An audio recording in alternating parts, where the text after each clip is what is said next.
Mandalorian episode 5 review. Yeah. And boy, that was a nice little change today. This was a Spoiler really review, nice by the way. change. Yeah, spoiler review. Easy to say, this is my favorite episode so far. Easily my favorite episode. Mandalorian-centered episode. I'd say that. Oh, like compared to you like episode 3 better? I'm not sure I like it better, but I think it compares. Okay. Yeah. This is easily my favorite of this season. That's what I'll say. Yeah. And yeah, so we pretty much we're back on Navarro. We're dealing with the pirates from the first episode, which we were so happy about. We weren't crazy about that. Yeah. When we saw that they were back and that the episode was called The Pirate. But, this episode was done very well. There's a lot of action. There was a lot of narrative thrust about other things that we get to learn about that start to propel the show into in a direction that you're right. I feel like ultimately now we know where things are going and kind of care about. Right. The past 4 have been kind of wishy-washy about what's actually going on. And, and I think that this episode ties together everything from the past 4 episodes into something that now we have and I will say like all the past 4 episodes make this build and have narrative importance, but and I feel like people might say, well, this is why you shouldn't have complained about the last 4 episodes.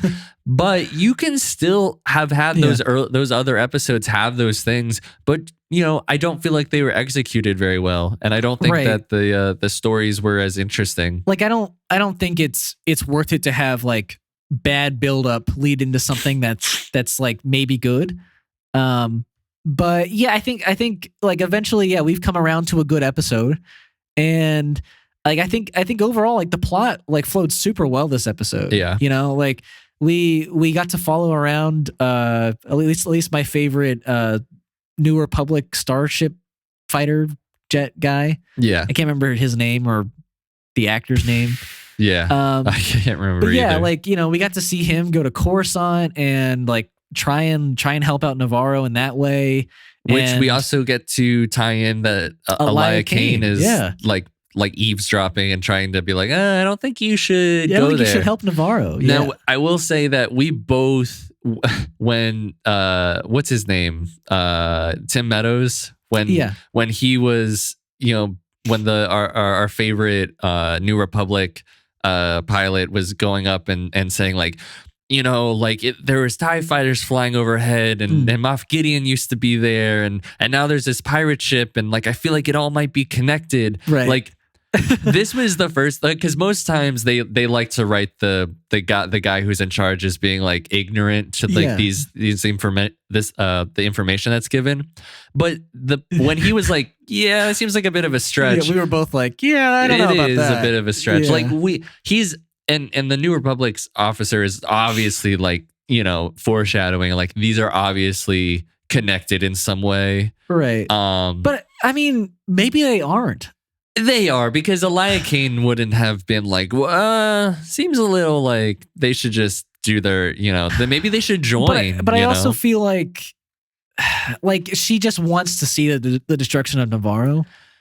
But maybe, but if that's the case, then I think that's another reason why that's related, because he wanted to fuck up and destroy the place. Maybe. Yeah, I guess those pirates just really kept that secret under the belt, because they didn't mention Moff Gideon at all, not once. Now, if they're not related, I mean, it still turned out to be a fun episode and did big things for the characters. Right. But I feel like they're probably related. I mean, it wouldn't bother me if they're not related. And that pirate dude who flies off is obviously coming back for something. But it wouldn't bother me if they're not related, because I don't mind that character just being paranoid and being wrong about that situation, Sure. And so yeah, he learned to care about the people on Navarro, and that's why he also sought out the Mandalorian in his group. Funny that the Mandalorians wouldn't think to take out a tracker of a droid, but I don't know, maybe that's just me. Yeah, I mean, yeah, that is true. But, you know, I he wonder was if like able that to was find them. even. I guess I can give that a pass because I'm like, I wonder if they would have even thought that was something that Like was that was in a remotely droid. going on, Right. Because he got it from a place in Tatooine. True. Yeah. Yeah. It just clicked that. Yeah.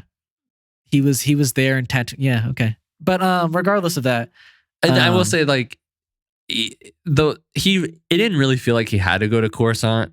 He could have just relayed a message and asking for support because this was like you said, a time sensitive thing. But I can't imagine that everyone has to go in person to file a request. right. So it probably would have, but we wouldn't get that moment with Elia Kane. Agreed. And that was a really nice moment. Like, so I like that. Even though it's a time sensitive thing, he's taking his time flying around all these planets. You know? Yeah, I mean, think of where Navarro is in comparison to Coruscant. I mean, it's crazy far away. Or where his planet he started off from was. Yeah, where did he start off this episode?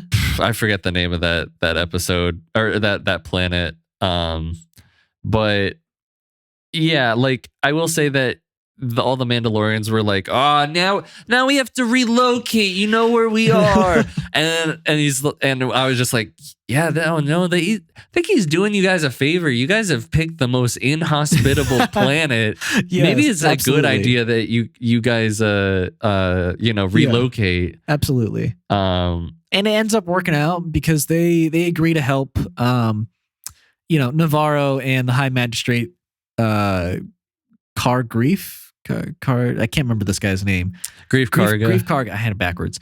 But yeah, so like them getting there and like executing the plan and all the action where they were flying around in their jetpacks and Mandalorian was flying around in his Naboo starfighter, and it was just all great. Like it was great action. Yeah, great great like starfighter action and like I guess I could see that N1 just like fly around like killing things, like shooting down ships like all day. Like it just sounds so cool. And for me, like with the finale of Book of Boba Fett and how the two of them were flying around and like duoing it, that was like, this episode was like as much of a highlight for the action as that was for me. And everything that the Mandalorians did with like down on the ground, like wasn't dumb and like made sense, and they used their jetpacks like accordingly. Which all the action like, made sense to me, which as was opposed nice. to like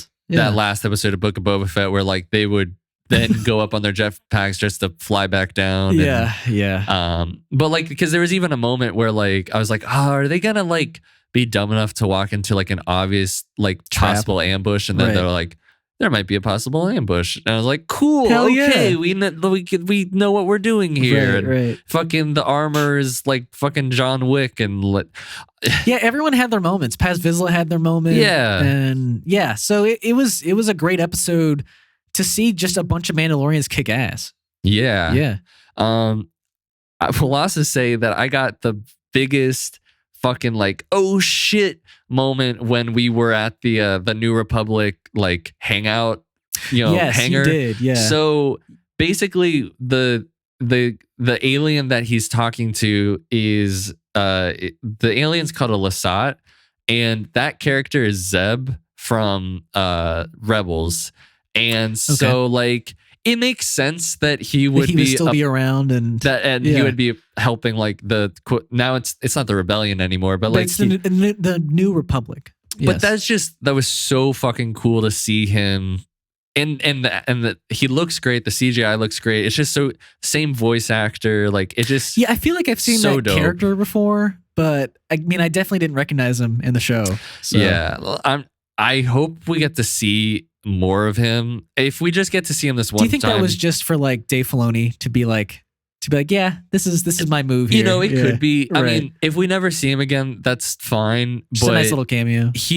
I mean, that was just so sick. Nice. So I'm just super excited to see that. Yeah, and then what comes out of the whole fight here in Navarro is that like the Mandalorian takes up Grief Karga on his offer of land, and basically for helping them out, Grief Karga offers a huge plot of land to the Mandalorians. Obviously, we don't know the scope of it, but yeah, the armor, immediately has plans further than this plot of land, and basically takes Bo-Katan aside and is like, yeah, you are the one, obviously, who should be uniting everyone. You've walked both worlds here, and You saw the mythosaur. right when I thought that was just a myth, and yeah, basically gives her permission to take off her helmet, and she walks back with Bo-Katan, and that seems to be the new thread or plot going forward is that Bo-Katan is now going to be the leader of the new Mandalorian forces, and she's going to go out recruiting more Mandalorians to come back and take Mandalore. Yeah. So I was super happy to see all that like plot building and character building, and to us to have like a clear direction where we're going the rest of the season. Yeah. And I also imagine that we're going to get that conflict between Bo-Katan and Mando with the Darksaber, because I imagine that he hasn't used it in a bit. He hasn't used it, yeah. But I imagine that when she goes to find these other Mandalorians, which I think we also want to tie in another part of what happens in this episode to that at some point. Oh, yeah. But I think when she probably finds more Mandalorians, or even in this sect of Mandalorians, there'll probably come up the conversation of like, only those, like the only person who can lead us is somebody who wields a Darksaber. So we'll follow him, we'll follow Din, but we won't follow you. I do think at that point it could turn out to just be like a duo journey, like, or trio, because Grogu would come with. But like, I wouldn't be surprised if Bo-Katan takes like Din with her. Yeah, because he has the Darksaber. Because we have to have him. Yeah. Well, actually, we don't. I mean, you could split the two of them up, but you can't just follow Bo-Katan. I mean, we did just follow up, like, I feel you. You can follow Bo-Katan for one episode. That's it. Like, I'm gonna give her one episode. Get one episode, Bo. Get one episode. And to me, that's too much, because you've already taken one episode away from the Mandalorian. Yeah, we'll see how that plays out. If it's done well, I probably won't care as much. But sure. I don't feel like I've gotten a whole lot of stuff with Din. Yeah, which is what I would like. Yeah. But yeah, and along with her finding more Mandalorians, we see at the end that the New Republic pilot that we like from Kim's Convenience is he's found this shuttle, this Lambda shuttle, and it's the one that was carrying Moff Gideon. Yep. And he sends a probe in, and he learns that there's remnants of Beskar armor on the interior of the wall. Yeah. So it's alluded to that maybe Mandalorians broke him out, right? And I imagine that there's then also going to probably be conflict between the New Rangers and also Din and his sect, because they'll be like, "Yo, they're the only Mandalorians we know about, right? And you're the ones who caught Moff Gideon, right? So what's going on there?" Well, maybe here's the thing. I think they won't come to Din accusatory, because they literally captured Moff Gideon. Why would they break him out? But like, no, right? But I think they're gonna come to him and be like, "Yo, what? Do you know anything about this? Like, what's going on?" Yeah, and I think, and maybe around that same time of that information that gets relayed to Din, like maybe Bo-Katan's talking to some Mandalorians, right, and we learn it was them. Like there's like a side by side that keep cutting between the two scenes. I do think it's going to be a new Mandalorian or group. Yeah, I think it'll be a new someone we knew, know. And I mentioned to you that like it could be Paz Vizsla if he was like angry enough to like secretly break him out and kill him himself. Right, but I think he would tell people. Yeah, he might. And I don't know why he would keep it a secret. Right. Yeah. It's just like he's a really proud guy. I think that too. Like it's a possible theory, because like in the recap before the episode, they showed that scene specifically, like of him saying like death would have been, a true justice for Moff Gideon. Okay, but let's say Paz Vizsla kills him. Uh-huh. What then of it? What is the? You might have conflict between the Mandalorians and the New Republic. Huh? Would you be upset that like Moff Gideon died like off screen? I guess I or wouldn't. not even. Maybe we see it, but like he just pacifistly killed him. And I wouldn't be upset because I do think like the Moff Gideon thread like did come to a nice end, even though I wouldn't mind like picking it back up. I guess I would just I'd be looking for like a new Imperial Remnant like figurehead that's like basically telling Elia Kane what to do right now. Well, yes. Well, if I don't know if you've been looking at like theories and stuff. I have but, not. No. Well, there is a character from Rebels, and also has been around for quite a while. Is it the Admiral? Yeah. Oh, Admiral Thrawn. Yeah. So if it is him, that would be super sick. That would lead right into Ahsoka. And I think he's a big part of Ahsoka. I'd be surprised if he wasn't. I know for like the longest time people wanted Benedict Cumberbatch to play him, but I don't think It'd be cool. I think he came out and was like, I have no desire to put on blue makeup that long. And I was like, yeah, all right, that's fair. Yeah. He's been doing a lot of superhero stuff. High level stuff. Yeah, right. I don't think he wants to do that either. Yeah. I can't I don't blame him at all. No, not at all. But yeah, I mean, unless you want to touch on any of that other stuff, I will say it's kind of funny that Mandalorians, speak with a talking stick. Like they literally use the armor's little hammer as a talking stick. I thought you were really just joking around, but then like he passed the stick back to the armor, and I was like, "Are you serious?" Yeah.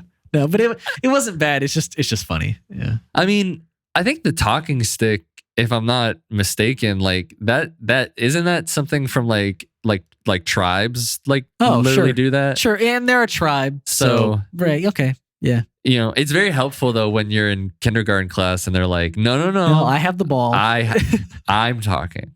So yeah.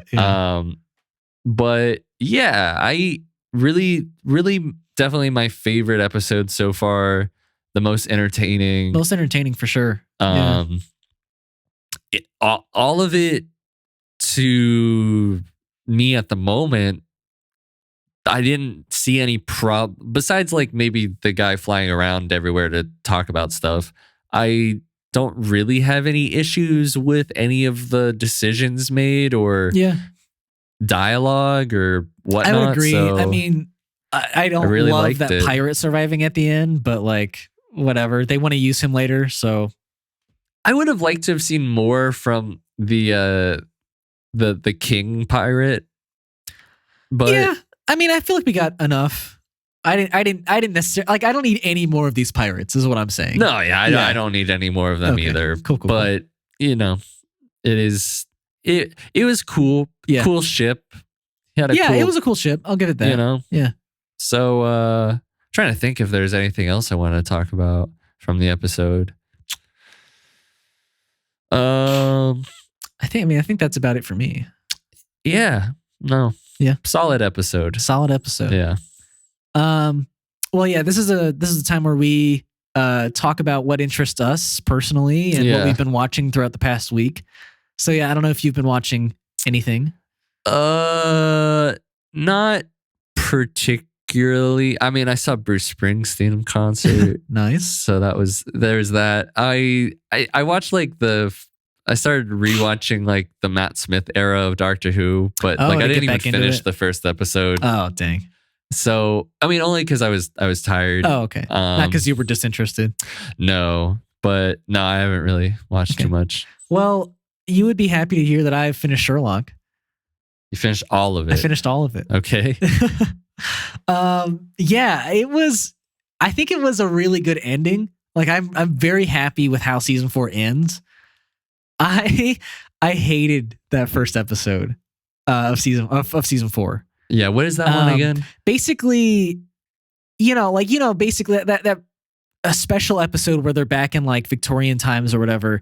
It's like it's all about Moriarty, right? And like to me, the whole season should have been like the mystery of Moriarty.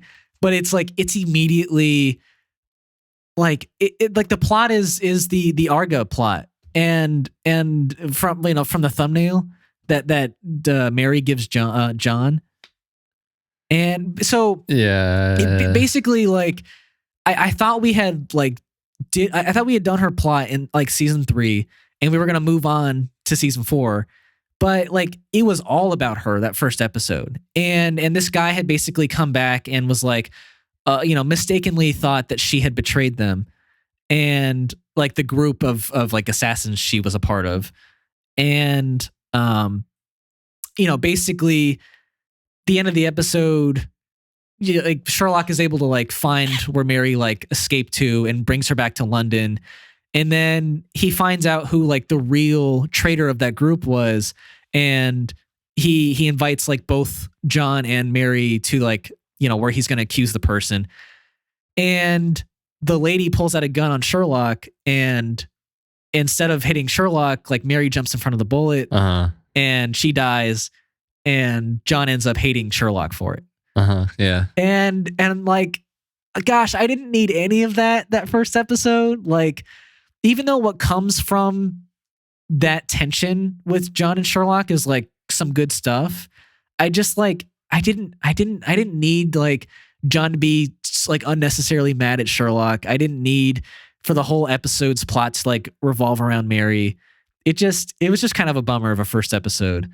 But like the way the season ends and like the way they reunite is pretty good. Like I love the plot of his sister coming back, and like the sister he never knew about. Yeah, it's just a little I think it's weird. I think it's good. I honestly like I agree, like it's a lot to like of a lot of plot to like dump on the main character at the very end. And she has this whole like jigsaw like right, but like prison trap thing. But I fuck with it because like she was in control of that prison. She could do whatever she wanted there. Yeah. Like no, yeah. I don't know. Like, yes, it was definitely like comic book villainy in a way. But like I think Sherlock saving his sister was also a pretty beautiful moment. And the way the show ends is very nice with, John and Sherlock getting back to normal. And yeah, I mean, I don't know. There's a really like beautiful moment in the jigsaw puzzle too, where like, he's forced to like choose between killing John or Moriarty, and they all have words between each other that's just really sentimental. And I don't know, it's a great stuff that like I think is but a Moriarty's dead. I'm sorry, I meant Mycroft. Yeah. Yeah, I always get those two names confused. Oh, okay. But yeah, I think overall, like, yes, you could set it up for a season 5, but it's perfect ending here. Like, I don't really need more of it. Yeah, I don't. Like I said, it's not terrible. It's just it's not my favorite season. Yeah, I mean, it's probably my least favorite season. I mean, I would agree. I think it's my least favorite too. Yeah, but like, I also think it like the way Moriarty was wrapped up like with the sister, I think was well done as well. I forget, how does that happen again? Basically, she was able to like predict like, with like the knowledge of like assessing the common world or whatever, she was able to predict like 3 terrorist attacks that were going to happen and hadn't happened yet. And so like in exchange for information, he had to like bring her gifts. And so, the like one Christmas present ended up being the violin, but like next year she asked for 5 minutes with Moriarty unsupervised. And so at that point she was able to like fully click into her like psychopath mode and really like want to screw with like Mycroft and Sherlock. So yeah. Okay. Well, I'm glad you finished it. Yeah, I think it was a good ending. Even though season 4 started off not good. Yeah. Do you know what you're gonna get into next? I don't know, honestly. I mean, maybe it'll be Andor. Yeah, you should finish that. I should finish Andor. Yeah. But I don't know. I think we were also thinking like maybe we'll check out Rings of Power, but I know that was on your like top 5 worst shows of the year. So yeah, it's not terrible. yeah, It's just disappointing. for sure. That's all. Well, maybe. I mean, I don't know. I guess I'm just curious to see like the $400 million budget come to life in 8 episodes. It's very pretty to look at. Oh, that's what I'm counting on. Yeah. Well, thank you everybody for listening. Yeah, that's about all we had to talk about today. But if you want to listen to future podcasts, we release on Fridays and maybe Saturdays if we don't hit the Friday mark. But we are on Spotify podcasts, Spotify, Apple Podcasts. Yeah, we are on podcasts. We are on podcasts, Apple Podcasts, and Podbean at Last Week This Week podcast, and our socials are at Last Week This Week Pod on Instagram and TikTok. We're also on YouTube if you want to check out videos there. We are dropping segments from our main Reviews, podcast as reviews. So if you want to listen to smaller segments, they're there as well. But yeah, if you wanna support us, if you liked what you heard today, a comment, a like, a rating would always help. Yep, and we're still waiting on our first review. So if you want to be the lucky person to make our first review, we will post it on our Instagram. We will frame it. We will put it up on our wall. The offer still stands. It has to be a good review, though. 5-star review. 5-star. So if you want to do that, let us know. But yeah, we greatly appreciate everyone who stuck around to the end to listen to these two dudes talk about what they like to talk about. Yeah, thank you very much. Until next time. Until next time.